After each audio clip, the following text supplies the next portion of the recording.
Morning sensation family শনিবার সকাল সকাল একদম আজকে ব্লগটা শুরু করছি। চলে এসেছি মেনলি স্কেটিং ক্লাসে। এই যে স্কেটিং ক্লাস চলছে আর আমি গিয়ে একটু চা খেয়ে এলাম। বাপরে বাপ প্রচণ্ড ঘুম পাচ্ছে।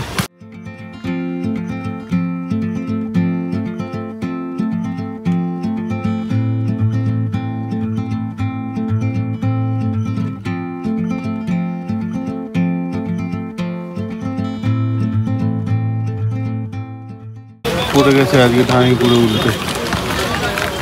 সামনের ছেলেটা পড়েছে, ওকে বাঁচাতে গিয়ে ও পড়লো।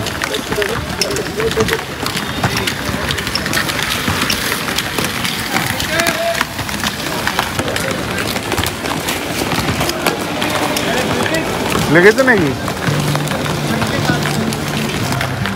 সামনের ছেলেটাই শুধু আছে।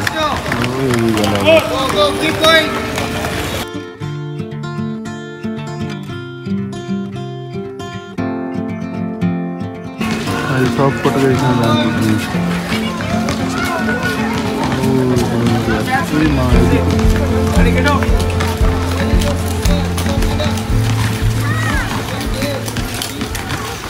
এসেছে। তুমি যাও, বড় হয়ে গেছো। তুমি কি বড় হয়ে গেছো? সকাল সকাল কতদিন পর দেখলাম গো তোমাকে। বেশি লম্বা হয়েছে একটু। দুই বন্ধু কতদিন পর মিলন হয়েছে। সকাল ঘুমও ভাঙেনি ঠিক করে। হ্যাঁ, নতুন phone cover. Good morning sensation family, কেমন আছো তোমরা সবাই? সকাল সকাল ব্লগটাকে স্টার্ট করছি ব্রেকফাস্ট দিয়ে। মায়ের ব্রেকফাস্ট হয়ে গেছে, আমাদের জন্য বানাচ্ছি ব্রেড আর অমলেট। আপাতত এই তাড়াহুড়োর মধ্যে এইটুকুই ম্যানেজ করতে পারলাম। যাই হোক, চলো ব্লগটাকে শুরু করছি। আগে আগে দেখো, হোপফুলি ভালো লাগবে। মা ভর্তি হওয়ার আগে অ্যাভোকাডো আনা হয়েছিল, এই কদিন তো আর খাওয়া হয়নি, তো নরম নরম হয়ে গেছে। আজকে ওই জন্য একদম অ্যাভোকাডো দিয়ে ডিম দিয়ে নে সরা সরা বইটা সরা, খেয়ে নে আগে তারপর পর। আর এই যে কি পড়ার নিয়ম বুঝি না, যখনই ম্যাথ করতে বসে কানে গান লাগিয়ে নিয়ে বসে।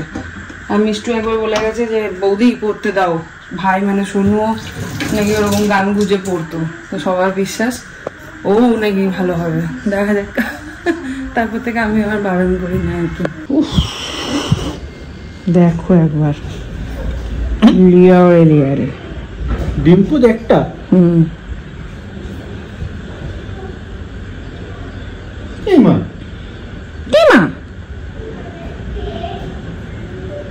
ফাঁকা। কই ফাঁকা? অ্যাভোকাডো আছে তো নিচেরটা ফাঁকা কোথায়? এই যে ওটা তাহলে চলে গেছে। আমি খেয়াল করিনি, আমি তো 3টে ব্রেড দিয়েছি। কি আর একটা ডিম দেবো? লালচি দিয়ে নিছো? লুল্লুর থাকবে নাকি শিখবো? তো একসাথে খেতে হয়। প্রফেশনাল। মেয়েকে এখন মা পানিশমেন্ট দিয়েছে, একটা বই স্কুলে রেখে চলে এসছে। এখন স্কুলে যাচ্ছেন ম্যাডাম, ওকে নিয়ে যাচ্ছে। কিন্তু বৃষ্টি পড়ছে নাকি তাই বাকি জানি তো, গিয়ে সিম করে বৃষ্টি পড়ছে নাকি বাইরে। না না, রোদ আছে। ওকে স্কুলের সামনে থেকে ঘুরিয়ে নিয়ে চলে আসবো, যাতে এই মনে ভয়টা থাকে যে নেক্সট দিন বই যদি রেখে আসে তাহলে আমরাও জানি স্কুলে এখন কেউ নেই, বাট স্টিল রেখে এসেছে, হয়তো ভুল করি, বাট মনে ভয়টা থাকা দরকার। এত কিছুর মাঝে হঠাৎ করে মাথাটা খুব গরম হয়ে গেল, কেন জানো? এই যে কি বলবো বলো, খাবারটা দিলাম, তোমরা দেখলে কতটা এক্সাইটেড। তারপরে না খেয়ে বেরিয়ে গেল বাবার সাথে স্কুলে। তাই ভেবেছি আজকে একটু শাসন করব। মানে মা চলে যাওয়ার পর থেকে আর সেভাবে ওকে শাসন করতে পারি না, কিন্তু মানে সেই কথায় আসে না, আদর করা তারই শাসন করা তারই সাজে সোহাগ করে, যে আমার মনে হয় অপোজিটটাও হওয়াটা খুব দরকার। আদরের মাঝখানেও শাসনটা থাকাটা খুব দরকার, না হলে কন্ট্রোলের বাইরে চলে যাবে। তো সেই জন্যই আজকে ভেবেই একদম প্রি প্ল্যান করে একটুখানি শাসন করতে হবে ওকে, না হলে কন্ট্রোলের বাইরে চলে আসে। জানি এত কিছুর মাঝে হয়তো ও অনেকটা নেগলেক্ট হয় বা হচ্ছে, কিন্তু তাও সত্ত্বেও এতটাও ছোট নয় ও যে এইগুলো বুঝতে পারবে না। তাই জন্যই আরও বেশি করে শাসনটা করা দরকার। আর মা ঘুমোচ্ছে এখন ঘরে, আর এই ফাঁকেই ভেবেছি যদি ঢোকে তাহলে একটু শাসনটা করতে হবে। আর তোমাদের সাথে কেন শেয়ার করছি মনে হতেই পারে অনেকে, কারণটা হচ্ছে এটা রিয়েল লাইফ না, এটা রিয়েল লাইফ। সবসময় আদরটা দেখাবো, আদর করব, তোমাদেরও তাহলে একটা মিসকনসেপশন হতে পারে যে কিভাবে হতে পারে সবসময় আদর আদর। আর যদি কখনো বাঁদর হয়ে যায় তাহলে এটাও মনে হতে পারে যে এত আদরের ঠেলায় বাঁদর হয়েছে, কিন্তু না, যখন আদরটা দেখায় তখন শাসন করার কথাটাও মেনশন করা উচিত। তাই জন্য এতে কোনো অন্যায় নেই, কোনো ভুল নেই। আজকে যারা মা আছো তারা আমার সাথে সহমত পোষণ করবে। আমি জানি যে বাচ্চা যদি সকাল থেকে না খেয়ে থাকে একটা মায়ের কি হয়, ভেতরে যে কি চলে। সকাল থেকে 1 কাপ হরলিক্স খেয়ে স্কেটিংয়ে গেছিলো, তারপরে বললো খিদে পেয়েছে, আমি সাথে সাথে ব্রেকফাস্ট বানিয়ে দিলাম সমস্ত কাজ ফেলে রেখে, তারপরেও এই কন্ডিশন।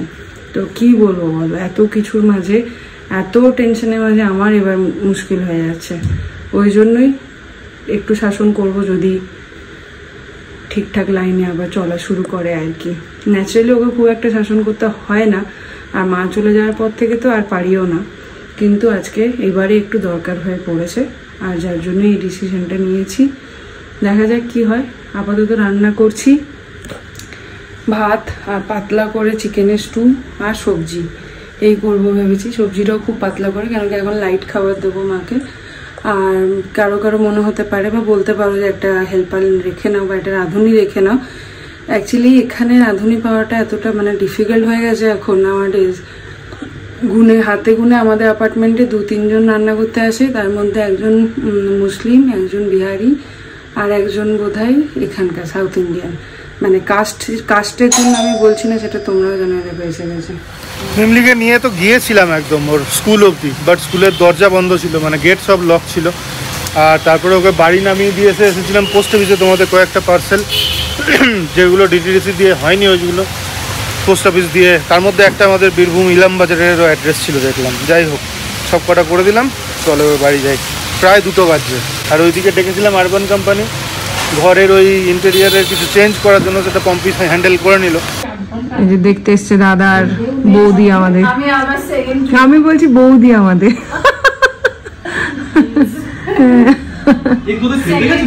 না না, ওকে পোস্ট অফিসে পাঠিয়েছি, আমার শিপিং গুলো করার ছিল। পাতলা পাতলা ঝোল, পাতলা পাতলা ঝোল, এই চক করে আমাদের একটু পাতলা পাতলা খাওয়া হবে। যদিও আমরা খুব রিচ মশলা কোনোদিনই খাই না, বাইরেরটা খেয়ে নিই, কিন্তু ঘরে আমার হাতে খুব কমই তেল ওঠে আর কি রান্নায়। যাই হোক, চলো এখন স্নানে যাবো। পৌলমীরা গেল, আরবান কোম্পানি থেকে লোক এসেছিল এই সিংহাসনটাকে, জানি না, মনকে মানাতে পারছি না, কিন্তু পরিস্থিতি এমন ডে বাই ডে হতে চলেছে যে আমাকে এটা ডিসিশনটা নিতেই হলো। আর যার জন্যে মনকে মানাতে পারছিলাম না বলেই এতদিন ধরে এটাকে পেন্ডিং রেখে দিয়েছিলাম। ঠাকুরের আসনটা দক্ষিণ দিকে আছে, তোমরা সবাই অনেকেই কমেন্টে বলেছো, আর তাছাড়া ওই দাদাও বলেছে যে এই ঠাকুরের আসনটাকে সামহাও এই দিকে আনতে হবে, পশ্চিম দিকে। তো এখন জানি না কিভাবে কি হবে। আরবান কোম্পানি থেকে লোক ডেকেছিলাম, এসেছিল, ওরা দেখে গেছে, এখন দেখা যাক কি হয়। তো গডনোস, বাড়িতে ঢুকে থেকে মা রাধা মাধব আমার এখানেই থাকে, বা বেরোনোর সময় একবার দর্শন করি, বাড়িতে ঢুকেই প্রথম দর্শনটা রাধা মাধবেরই হয়। আর সেই ইমোশন থেকেই কোথাও গিয়ে এই চেঞ্জেসটা আমি করতে পারছিলাম না এতদিন ধরে, কিন্তু এখন পরিস্থিতি যা, আর কোনো অপশন নেই, করতেই হবে। তো এই হলো কি ব্যাপার। এখন যাবো স্নানে, আর মা এখন মন্ত্র পড়ছে, মন্ত্র পড়া হলে খেতে দিয়ে তারপরে যাবো স্নানে।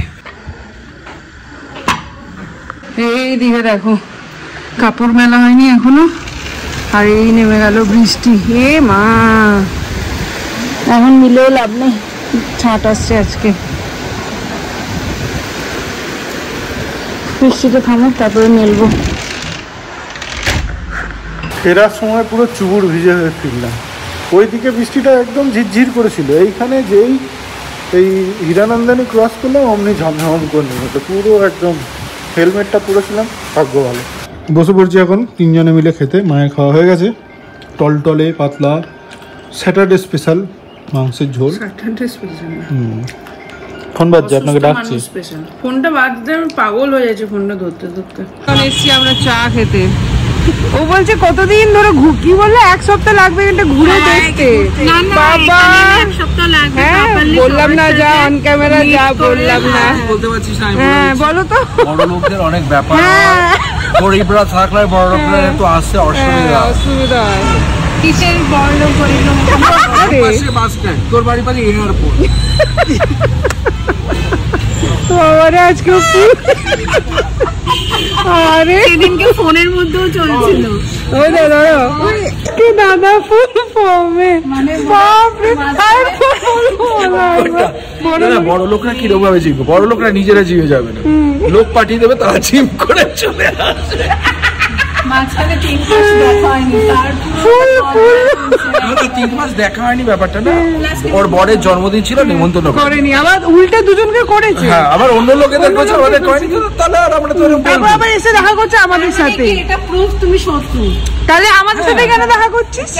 আবার আমি তো আরো বলবো 3 বার বলে দিল এইটা প্রুফ তোমরা শত্রু। হ্যাঁ তাহলে যাদের সাথে দেখা করতে গেছে তারা বন্ধু, তাহলে আমরা পরের বার থেকে দেখা করতে আসবো না, মনে থাকে না? সত্যি এটা বেরোবে কি করে তুই বল? 3 মাস দেখা হয়নি, সেটা আমরা আমাদের ভাড়াসটা নিকালছি, যা জমেইছে এতদিন সেইগুলো বার করছি। এই প্রথমে বলে নেমন্তন্ন করিনি, তারপরে বলছে আরেকজনকে বলেছিল সে পাটা মাংস নিয়ে এসেছে। কত গল্প। নেমন্তন্ন কি হলো?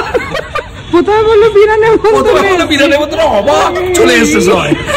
কি রকম বিনা নেমন্তন্নে বলিনি, ঘর সাফাই করতে এসে নিমন্ত্রণ ক্রিয়েট হয়েছে।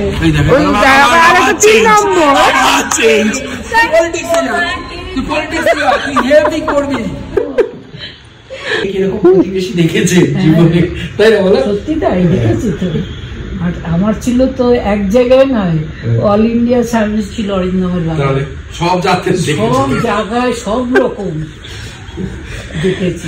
বেরোচ্ছি, সাবধানে থাকো, চলে আসবো এক্ষুনি। কিছু করতে যাও না কুটুমুটু? এখন বেরোচ্ছি, একটু রিহার্সাল আছে, লাস্ট 5-6 সপ্তাহ ধরে শুরু হয়েছে কিন্তু আমার যাওয়া হচ্ছে না, নানান রকমের কিছু না কিছু করেই যাচ্ছে। তো আজকে সবাই খুব ফোর্স করলো, ওই জন্য 5টা থেকে শুরু, এখন 5:30 বাজছে। আমি এখন বেরোচ্ছি, মাকে চা ঠা দিয়ে, অঙ্কিতারা এসেছিলো, ওরাও বেরোলো, তারপরেই বেরোচ্ছি। যাই হোক চলো দেখি আজকে যাই, তারপরে করবো কিনা সেটাও ভাবছি, কেন কি এই যা চলছে এরপরে আবার এই চাপটা নেবো কিনা সেটাও দেখার আছে। যাই একবার দেখি। অরিন্দম নিতে এসছে, অরিন্দমেরও খুব ইন্টারেস্ট যে আমি করি, তো ওই জন্য ওর ইচ্ছে দেখে আর ফেলতে পারলাম না, এসে দাঁড়িয়ে আছে, নাহলে আমি ক্যান্সেল করে দিচ্ছিলাম। তো যাই হোক চলো দেখি। গাড়ি নিয়ে এলো গো, ও মা সন্দীপটা নিতে এসছো নাকি আমাকে? Thank you thank you thank you thank you thank you. 500 টাকা ভাড়া লাগবে তাই তো। যাক দাদা অরিন্দমের জন্য আমার যাওয়াটা হচ্ছে, নাহলে তো ক্যান্সেলই করে দিচ্ছিলাম। থ্যাংক ইউ দাদা।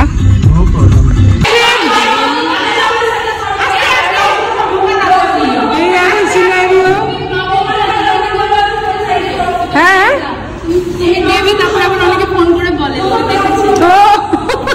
যাই হোক আমাদের রিহার্সাল মোটামুটি ডান, প্রচুর নাচ করে নিয়েছি, চলো এখন টাটা। প্রচুর নাচ করেছি,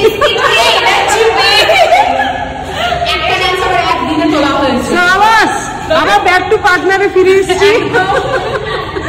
চলো চলো টাটা সবাইকে, আবার সামনে শনিবার দেখা হবে। কালকেও তো হবে, কালকে মিটিং আছে নাকি? হ্যাঁ তো মিটিং